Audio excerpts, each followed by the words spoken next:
often get comments like this asking for advice for certain abysses, and I've noticed a pretty odd coincidence.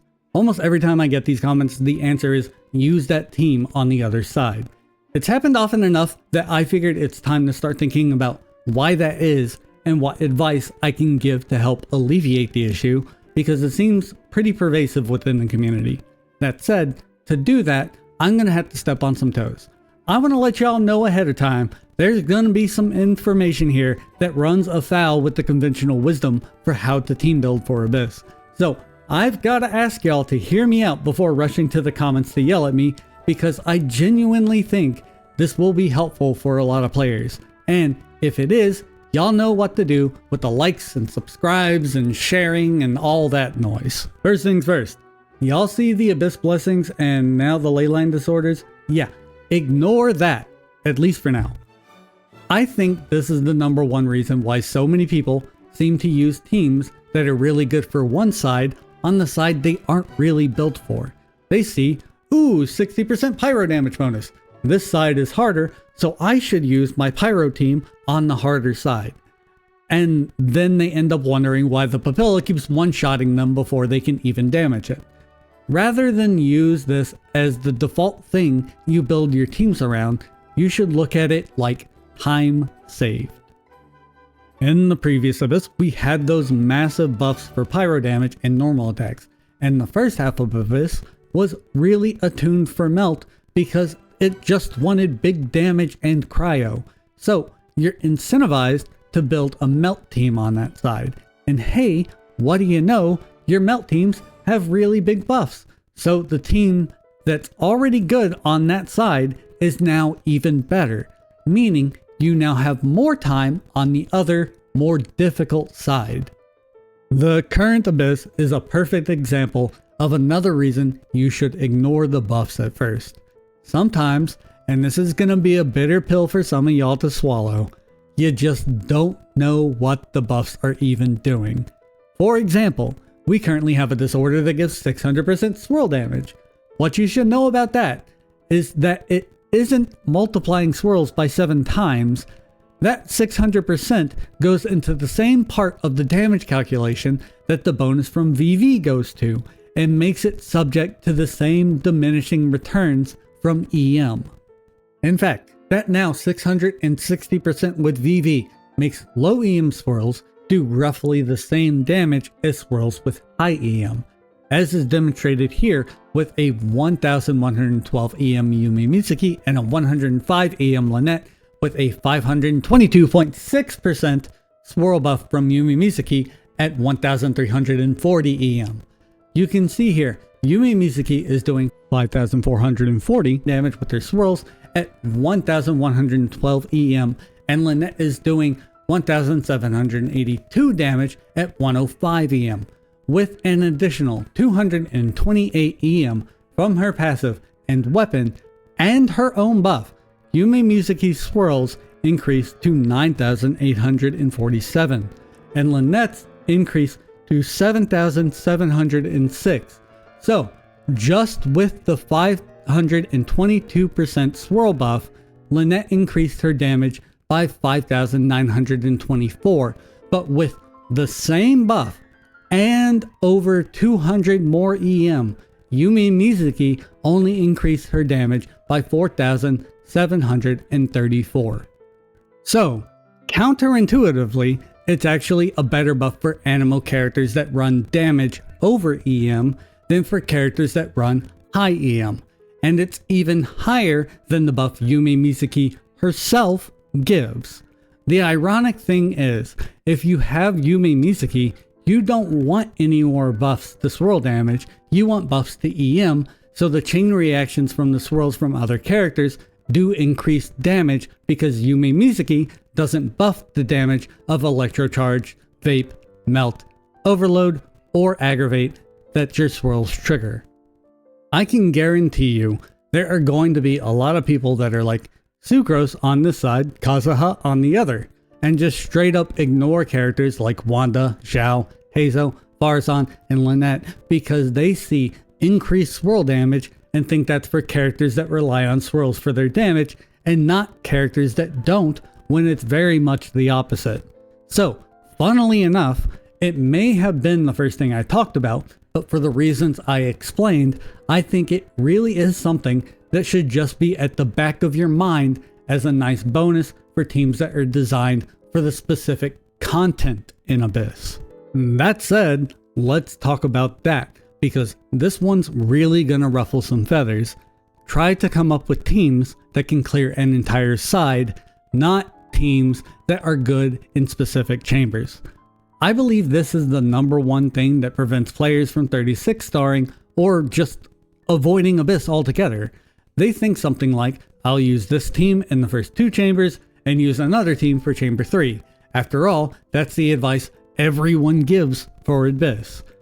Then, since changing your team means starting over at chamber 1, they have to go through Abyss with the team that's bad in those chambers, have a miserable time doing it, and the team is near death with no energy by the time they get to the chamber they intended to use it on.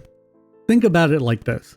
If that were really a good strategy, why does every content creator that says it show teams that clear an entire side instead of showing teams for each specific chamber? Because the strategy sucks, is not fun for them, and makes players want to quit the game. Some may have ulterior motives for that, and I'm not going to let that go, but most just know if players quit the game, they won't watch them anymore. So they come up with teams that are good for an entire side because it's far more satisfying than all the time and frustration that goes into trying to use specific teams for specific chambers. The Spiral Abyss is first and foremost a team building challenge. Think of it like a puzzle you're being tasked to fit the right pieces into. For those of you that have watched videos like my burning video or dual carry videos, the same philosophy I use there applies here. Figure out what's mandatory and discouraged first.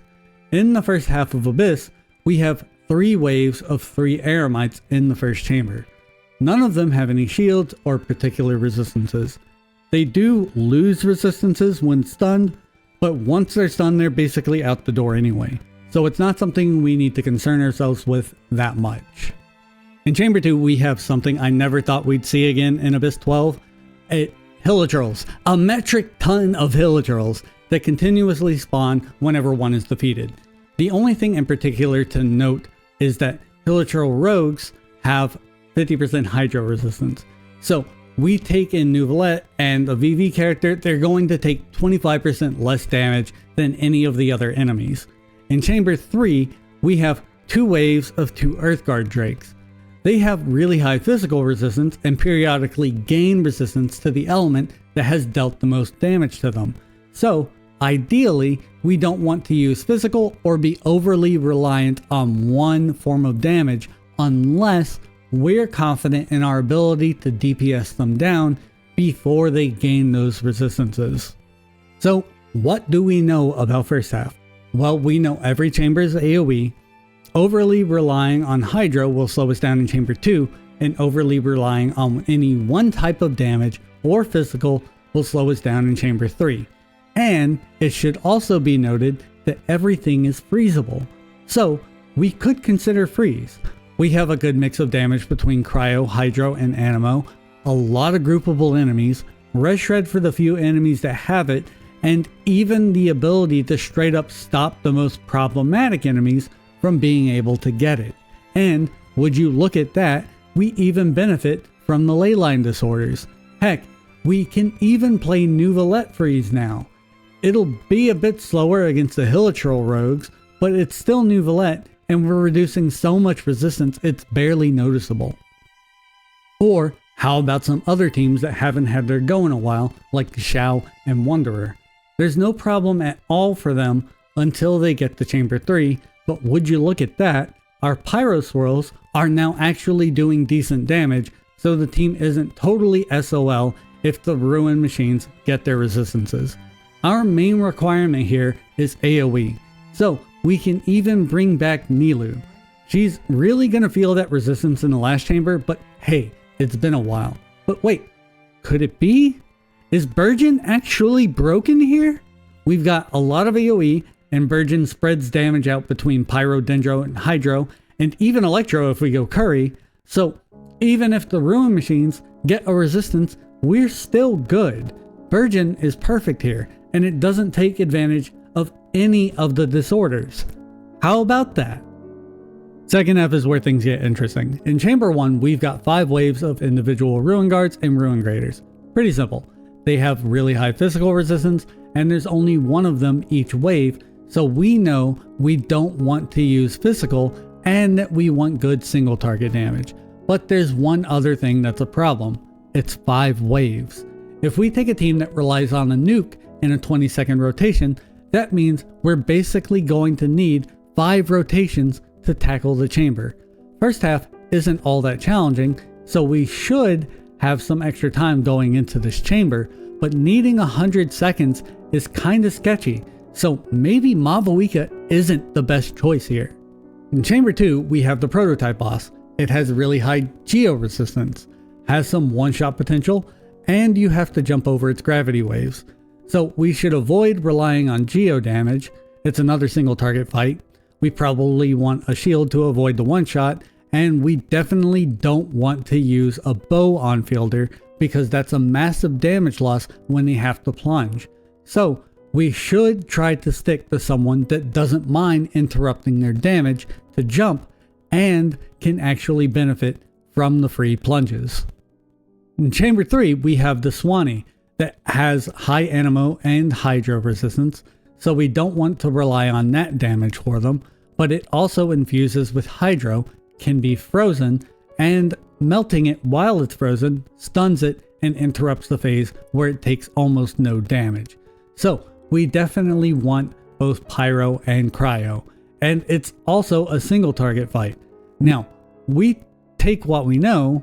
We don't want physical, Geo, Anemo, or Hydro, or bows as our main forms of damage. We want high single target damage. We want a shield for the prototype, and we want both Pyro and Cryo damage. Well, obviously there's the Mavuika team. It meets all of our requirements, but it is kind of sketchy because the first chamber is basically 20 seconds per enemy, so what else? Well, given that we definitely do want Pyro and Cryo, really any single target melt team with a shield and no bow on fielder seems to be the answer here. Of course, there's Risley. And hey, would you look at that? We have a Cryo charge attack bonus for him. How about that? But really, the teams don't even have to be that optimized. I use Arlecchino, and yeah, with skilled play, you can space her normals to melt with her, but her single target is so strong that you can just get by smacking the enemies and having random Cryo for when the Swanee gets its Hydro infusion. Melt isn't necessarily required, it's just super helpful in Chamber 3, so you can kind of brute force this side with any single target team that isn't physical, Geo, Hydro, Anemo, or uses a bow on fielder easily enough. This is, admittedly, a pretty easy and accessible abyss. Unlike some others we've had recently that were basically have Nouvelette or don't play, but I think it's a pretty good example for how to approach team building. Know the enemies, their spawn, their numbers, what you shouldn't bring against them, and what's good against them. Then you can piece together the types of teams the particular abyss is designed to be beaten with. And there almost always are specific types of teams in mind when the abyss is designed, and it's not necessarily always the banner characters, but that's a conversation for another day. One last tip before I go. Find yourself a good test dummy.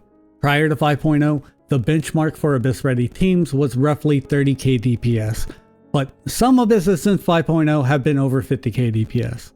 I used the Dorito for single target testing.